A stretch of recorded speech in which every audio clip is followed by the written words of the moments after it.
안녕하십니까. 이창훈 알폰소입니다. 7월입니다. 2021년의 절반이 지났습니다. 신축년 소띠해를 시작하면서 결심한 것들이 그대로 잘 이루어지고 있는지요? 아니, 그만두셨다고요? 그렇다면 다시 시작하십시다. 저도 생각해보니 새해에 결심한 것의 30%도 제대로 실천하지 못하고 있는 것 같습니다. 그렇지만 오늘부터 다시 시작하렵니다. 다시 시작하는 것이 그래도 포기하는 것보다는 낫지 않겠습니까? 7월 4일자 연중 제14주일 가톨릭신문과 가톨릭평화신문을 중심으로 평협이 전하는 소식과 정보, 가톨릭평가서는 김대건 신부 탄생 200주년 희년을 맞아 김대건 성인과 관련된 소식 몇 가지를 전하는 것으로 시작합니다. 대전교구는 김대건 성인의 생애를 조형물과 입체 영상, 비디오 아트 등을 통해 생생하게 재현하는 기획 전시전을 7월 5일 세종시에 있는 교구 세청사에서 개막합니다. 대건을 그리다를 주제로 하는 이 기획전은 전체 5부와 에필로그로 이루어져 있는데, 1부 대건을 만나다는 관객이 작품 속 초가 조형물의 문을 두드리면 거기에 반응해서 영상이 시작됩니다. 그리고 영상 속 인물들과 관객이 쌍방향 오디오를 통해 대화하는 형식으로 꾸며집니다. 또 2부 대건과 떠나다에서는 관객이 김대건 성인과 연고가 있는 지명을 차례로 밟으면 그에 해당하는 설명들이 벽면에 투시됩니다. 내년 2월 28일까지 8개월간 계속되는 이 기획전을 통해 신자들은 김대건 성인의 생애와 신심을 실감나게 체험하면서 자신의 신앙을 되돌아볼 수 있습니다. 수원교구는 김대건 신부가 쓴 서한을 중심으로 성인의 생애를 다룬 다큐멘터리 영상 한국의 김대건을 교구 유튜브 채널인 천주교 수원교구를 통해서 7월 4일 공개합니다. 성인의 묘소가 있는 미르네 성지와 탄생지인 솔메 성지 등 성인과 관련된 다양한 사적지의 영상과 소리를 다큐멘터리 형식으로 담고 성인의 발자취를 역사적 사료와 전문가들의 증언을 곁들여서 75분 동안 영상을 통해서 생생하고 사실적으로 보여줍니다. 이에 앞서 의정부교구는 6월 24일 우리 천당에서 다시 만나세를 큰 주제로 김대건 성인과 가경자 최양업 신부의 삶과 영성을 되짚고 그 의미를 고찰하는 심포지엄을 열었습니다.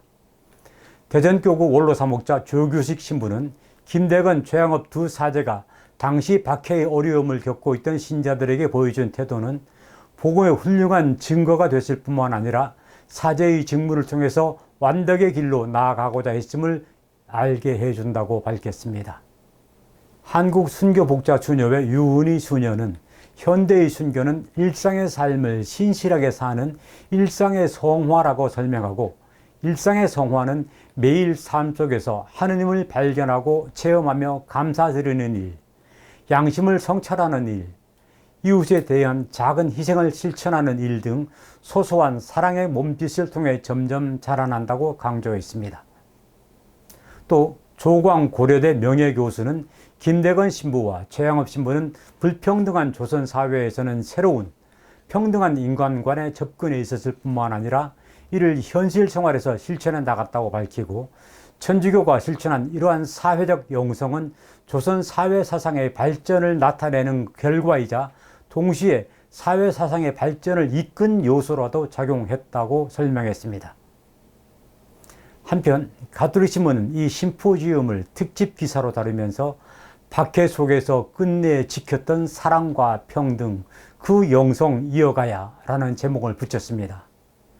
김대건, 최양업 두 사제의 탄생 200주년을 기념하는 오늘의 우리에게 참으로 요청되는 것은 돈과 권력과 명예가 아니라 바로 사랑과 평등의 영성일 것입니다. 다음 소식입니다. 지난 5월 22일 부산교구 보좌주교에 임명된 신호철 비호주교의 주교 소품식이 6월 29일 부산 남천 주교자 성당에서 교구장 손삼석 주교와 한국주교단 공동 집전으로 거행됐습니다. 신호철 주교는 소품식 후 답사를 통해 저 자신을 바라보면 스스로 부당함을 고백하지 않을 수 없습니다만 교우 여러분과 신부님들과 그리고 주교단과 함께 있음을 깨달을 때는 교회와 세상 안에서 기쁨과 평화를 누린다고 말했습니다. 이어 하느님의 은총에 힘입어서 제게 주어진 소임에 충실하고 교구장 주교님을 도와서 따뜻하고 행복한 부산 교구를 가꾸는 일에 힘을 쏟겠다고 다짐했습니다. 간추린 소식 몇 가지 전해드립니다. 전국 각 교구는 6월 25일 민족의 화해와 일치를 위한 기도의 날을 맞아 각 교구 주교자 성당 등에서 한반도 평화를 기원하는 미사를 봉헌했습니다. 신자들은 이날 미사에서 갈라진 한반도에 화해와 용서의 은총을 통해 평화를 주시기를 간절히 청하면서 일상에서 평화를 실천하는 평화의 자리가 되기를 기도했습니다. 여러분 잊지 않으셨겠지요? 매일 밤 9시에 한반도의 화해와 평화를 위해 주모경을 바치는 일 말입니다. 한국 프라도 사제회가 서울 종로구 성균관로 현지에서 프라도의 집 이전 축복식을 거행했습니다. 서울대교구가 무상으로 임대한 프라도의 집은 사무실과 다목적실, 숙소 등을 갖춰 회원들의 양성과 재교육 공간으로도 활용됩니다. 가난한 이들을 위해 활동하는 프라도회는 사제회와 수녀회, 평신도 재석회로 이루어져 있습니다. 부산교구가 코로나19 백신 나눔 운동으로 모은 성금 6억 4,800여만 원을 주교회의를 통해 프란치스코 교황에게 전달했습니다. 이 금액은 지난 3월 31일부터 5월 28일까지 진행한 백신 나눔 모금 운동과 지난 6월 6일 백신 나눔을 위해 실시한 2차 헌금 등을 모은 것입니다. 6.25 전쟁 이후 반세기 동안 춘천시 일대에서 의료 봉사에 헌신한 성골로만 의원 수녀들의 공적을 기리는 기념비가 춘천시 중림동 주교자 성당 앞에 세워졌습니다. 기념비에는 아이를 돌보는 수녀 모습을 형상화한 조각 작품과 함께 수녀 51명의 이름이 새겨졌습니다. 성골로만 의원은 1955년부터 2011년까지 지역사회 환자들을 위해 사랑과 봉사의 인수를 펼쳤습니다. 코로나19로 피해가 심각한 인도를 돕기 위해 서울대교구 한마음 한몸 운동본부와 한국희망재단이 의료활동과 식량 지원을 위한 긴급 모금운동을 펼칩니다. 한마음 한몸운동은 8월 20일까지 10만 달러를 목표로 모금을 진행 중이며 한국희망재단은 특별히 코로나19로 부모를 잃은 18살 이하 아동들을 위해 7월 31일까지 모금을 진행합니다. 문희연 마리아 가브리엘라 수녀가 수원 성 빈센트 드볼 자비 수녀회 총회에서 5년 임기의 제7대 총원장으로 선출됐습니다.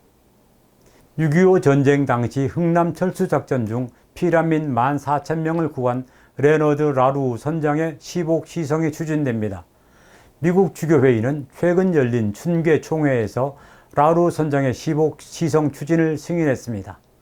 라루 선장은 전쟁이 끝난 후 1954년 마리누스라는 수도명으로 베네딕토회 수도회원이 되어 수도 생활을 하다가 2001년에 선종했습니다.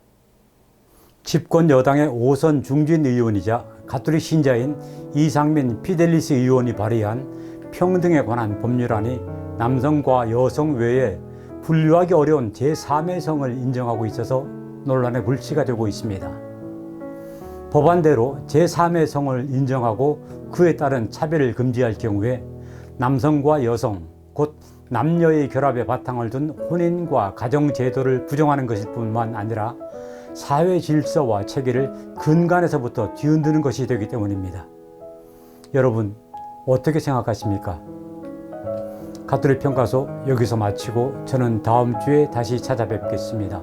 고맙습니다.